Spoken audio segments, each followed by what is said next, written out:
my friends, I'm Frankie and welcome to Club Foodie.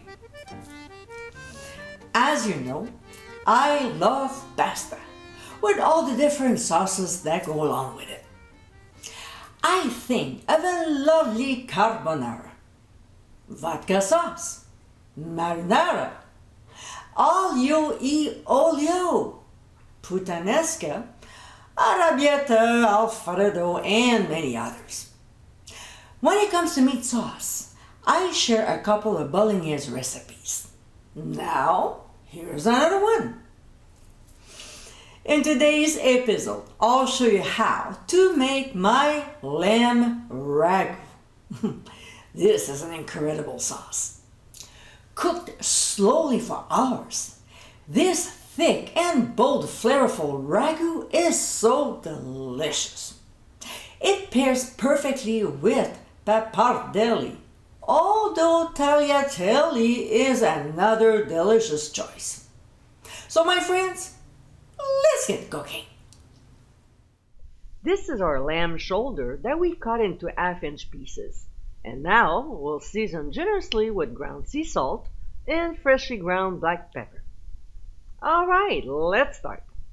In a Dutch oven over medium-high heat, we'll add 2 tablespoons of oil. And when it gets hot, working in batches, we'll add the meat. We'll sear the pieces on all sides until brown, which should take about a couple minutes. We'll transfer them to a bowl using a slotted spoon and look after the remaining meat. When all the lamb is done, we'll reduce the heat to medium and add another tablespoon of oil and also butter. To this, we'll add our mirepoix, which is onions, carrots, and celery, all cut the same size. We'll add a few pinches of ground sea salt that will help sweat the vegetables. We'll saute them until they get tender, about 5 minutes.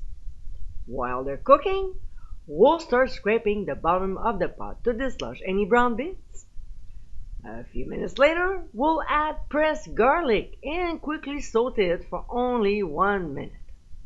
Now we'll return the meat back to the pot, including any accumulated juices. Come on, these are flavor.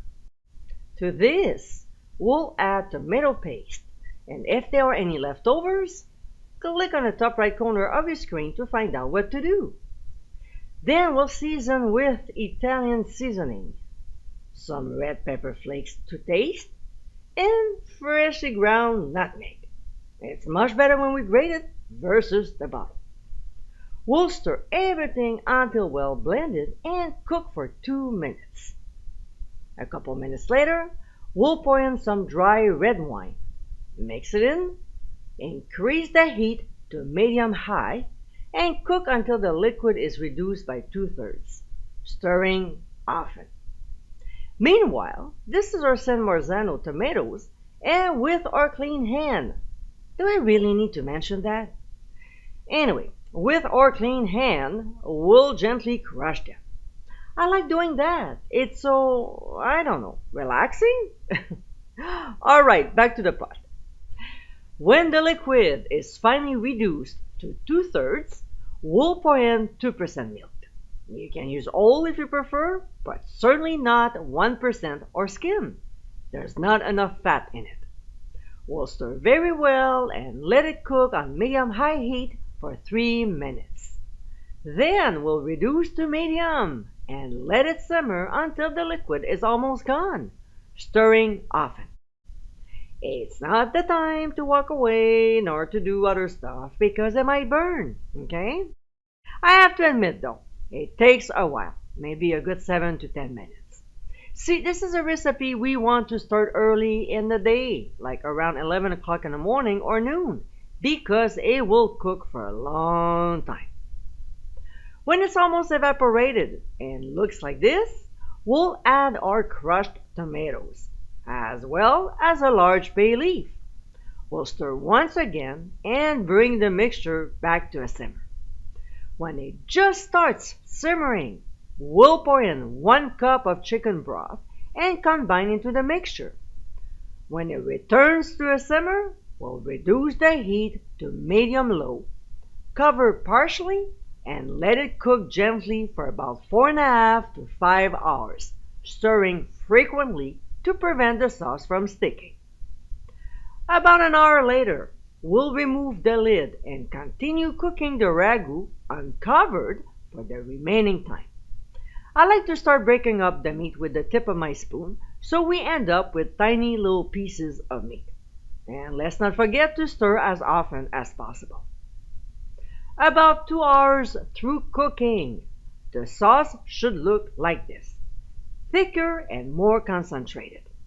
Let's remember that we have another 2.5 to 3 hours to go, so to prevent the sauce from sticking and getting dry, we'll add a splash of the reserved half a cup of chicken broth and stir very well. An hour later, we'll add about half of what's left from the reserved chicken broth and of course stir well and try breaking the meat into small pieces. Some will, while others won't. But it's okay because we have to cook for another 2 hours. When we finally get to the last hour, we'll add the remaining reserved chicken broth and stir. We'll also remove the bay leaf and discard it. It won't make any difference for the remaining time. Now, before the cooking time is up, we'll have to taste the seasoning. If it needs more salt or pepper, we'll go ahead and adjust it. About 15 minutes before cooking time is done, we'll prepare our pasta in salted boiling water, then drain it, but let's keep a quarter cup of cooking pasta water in case we need it. We'll add drained pasta to the ragu and toss to coat. Now, if the mixture is too thick, we'll add some of the reserved pasta water. When serving, we'll sprinkle on some cheese and fresh chopped parsley. And my friends, this is our Lamb Ragù. Hearty with bold flavor, this thick meat-based sauce is absolutely delicious. It's the perfect recipe to make when it's cold outside. This comforting, rich, slow-simmered pasta dish is totally a must-try for the season. I hope you give it a try soon, and be sure to visit clubfoodie.com for ingredient amounts, directions, and more info. Until next time, my friends, bon appétit!